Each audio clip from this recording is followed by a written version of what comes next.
Everyone, आज से हम क्लास 9 की ज्योग्राफी का सेशन स्टार्ट करेंगे। हर एक चैप्टर का नोट्स देखेंगे और आज के दिन हम ज्योग्राफी के चैप्टर नंबर 1 क्लास 9 के नोट्स देखेंगे। चैप्टर का नाम क्या है? पहले चैप्टर का नाम है भारत आकार और स्थिति। ये हिंदी मीडियम में। ओके, भारत आकार और स्थिति के बारे में जान लेते हैं। भारत की स्थिति पहले जान लेते हैं। भारत की स्थिति क्या है? भारत उत्तरी गोलार्ध में स्थित है। ये हम सभी को पता है। जो हमारा भारत है वो उत्तरी गोलार्ध में स्थित है। उसके बाद इसका मुख्य भाग उत्तर में 8 डिग्री 4 मिनट्स है, दक्षिण में 37 डिग्री 6 मिनट्स है, पश्चिम में 68 डिग्री 7 मिनट्स, देन पूर्व में 97 डिग्री 25 मिनट्स है। ओके, उसके बाद है कर्क रेखा 23 डिग्री 30 मिनट्स उत्तर में देश को लगभग 2 भागों में बांटती है। ये हमको पहले से ही पता है। जो कर्क रेखा है वो हमारे जो भारत देश है उसको 2 बराबर भागों में बांटती है और कितने पे 23 डिग्री 30 मिनट्स उत्तर में। ओके, उसके बाद है सबसे दक्षिणी बिंदु इंदिरा बिंदु है। उसके बाद सबसे उत्तरी बिंदु इंदिरा कौल है। ओके, मतलब कि ये इंपॉर्टेंट पॉइंट है कि सबसे दक्षिणी बिंदु पूछ लेते हैं कि क्या है? इंदिरा बिंदु है, इंदिरा पॉइंट, या फिर सबसे उत्तरी बिंदु क्या होगा? इंदिरा कॉल होएगा। ओके, उसके बाद है सन 2004 में सुनामी की लहरों के कारण इंदिरा बिंदु जलमग्न हो गए। ओके, उसके बाद है भारत के कुल भूभाग का क्षेत्रफल लगभग 32.8 लाख वर्ग किलोमीटर है।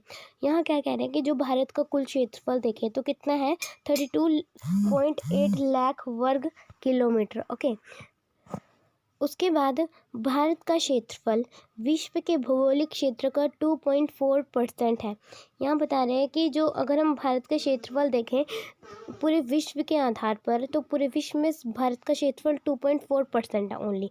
ओके, अगर हम पूरे मतलब भारत की क्षेत्रफल की बात करें तो 32.8 लाख वर्ग किलोमीटर है। उसके बाद देख लेते हैं भारत विश्व का 7वां सबसे बड़ा देश है। यहाँ पे बता दिए भारत विश्व का 7वां सबसे बड़ा देश है, इंपॉर्टेंट है।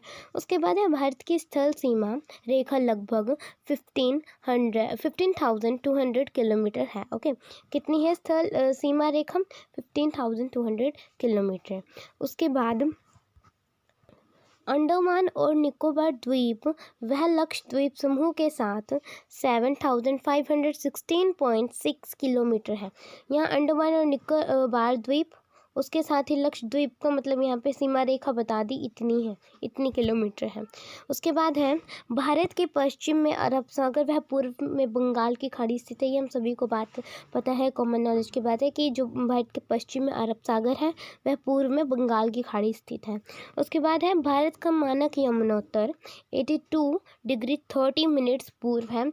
यहाँ भारत के समय यमुनोत्तर मतलब समय, भारत का समय कितना है? 82 डिग्री 30 मिनट्स पूर्व है। इसी के आधार पर जितनी भी समय है हमारी घड़ियाँ हैं इसी के हिसाब से तय करी जाती हैं उसका समय।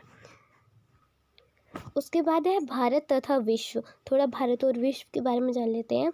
भारतीय भूखंड एशिया महाद्वीप के पूर्व और पश्चिम के मध्य में स्थित है। यह एशिया महाद्वीप का दक्षिणी विस्तार है। इसके अंदर ये पॉइंट क्या कह रहा है कि जो भारतीय भूखंड, अगर हम अपने भारत के उसके क्षेत्रफल को देखें, भूखंड को देखें, तो ये जो एशिया महाद्वीप है, हमारा पूरा एशिया है, उसके पूर्व और पश्चिम के मध्य में स्थित है। ओके, क्या है? मध्य में स्थित है। ये एशिया महाद्वीप का दक्षिणी विस्तार है। उसके बाद नेक्स्ट पॉइंट देख लेते हैं। सन 1869 में स्वेज नहर के खुलने से भारत और यूरोप के बीच दूरी 7,000 किलोमीटर कम हो गई। ओके, उसके बाद विश्व में क्षेत्रफल की दृष्टि से सबसे बड़ा देश रूस है। यहाँ पे सबसे बड़ा देश बता दिया। अगर हम क्षेत्रफल की दृष्टि से देखें पूरे विश्व में तो सबसे बड़ा देश हमारा रूस हो जाता है। लेकिन अगर हम 7वें नंबर पे देखें तो 7वें नंबर पे हमारा भारत आ जाता है। ओके, उसके बाद है भारत का पश्चिम, मध्य और पूर्व एशिया तथा दक्षिणी एशिया के पड़ोसी देशों के साथ एक अद्भुत संपर्क रहा है। ये भी हम सभी को पता है कि जो भारत है उसके मतलब जो पड़ोसी देश हैं उन सबके साथ एक अच्छा मेल रहा है। उसके बाद है भारत में 28 राज्य वह 9 केंद्र शासित प्रदेश है। ये भी हमको पता है कि भारत में 28 राज्य वह 9 केंद्र शासित प्रदेश हैं। ओके, उसके बाद है क्षेत्रफल के आधार पर बड़ा राज्य।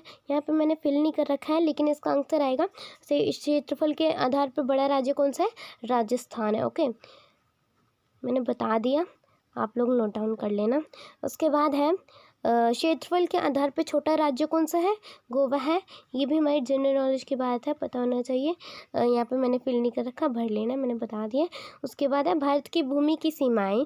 अगर हम भारत की जो भूमि की सीमाएं हैं, अगर हम उनको उत्तर पश्चिम में देखें तो पाकिस्तान अफ़गानिस्तान के साथ लगती हैं। ओके। उसके बाद है, अगर हम उत्तर में देखें, उत्तर हमारा ऊपर हो जाएगा, जहाँ जम्मू कश्मीर है। अगर हम उत्तर में देखें तो वहाँ चीन, नेपाल और भूटान के साथ सीमाएं लगती हैं। अगर हम पूर्व में देखें तो म्यांमार और बांग्लादेश के साथ लगती हैं, और दक्षिण में श्रीलंका और मालदीव के साथ लगती हैं। अगर मैप हमारे दिमाग में होएगा तो हमको कोई भी दिक्कत नहीं होगी उनके पड़ोसी राज्य या सीमाएं बताने में कि ये किन सीमाओं के साथ लगता है। ये दिशा मतलब कि जो चीन, नेपाल, भूटान है, या फिर जो हमारी भारत की सीमाएं है वो किन किन देशों के साथ लगती हैं। उसके बाद है भारत और श्रीलंका के बीच छोटा समुद्री रास्ता पाक जल संधि तथा मन्नार की खाड़ी है। यहाँ पे भारत और श्रीलंका के बीच जो रास्ता है, भारत और श्रीलंका के बीच जो रास्ता है उसको पाक जल संधि कहते हैं। उसके बाद मन्नार की खाड़ी भी यहाँ पे स्थित है। यहीं पे हमारे क्लास 9th के ज्योग्राफी चैप्टर नंबर 1 के नोट्स ख़त्म होते हैं। Thank you for watching my video. Thank you.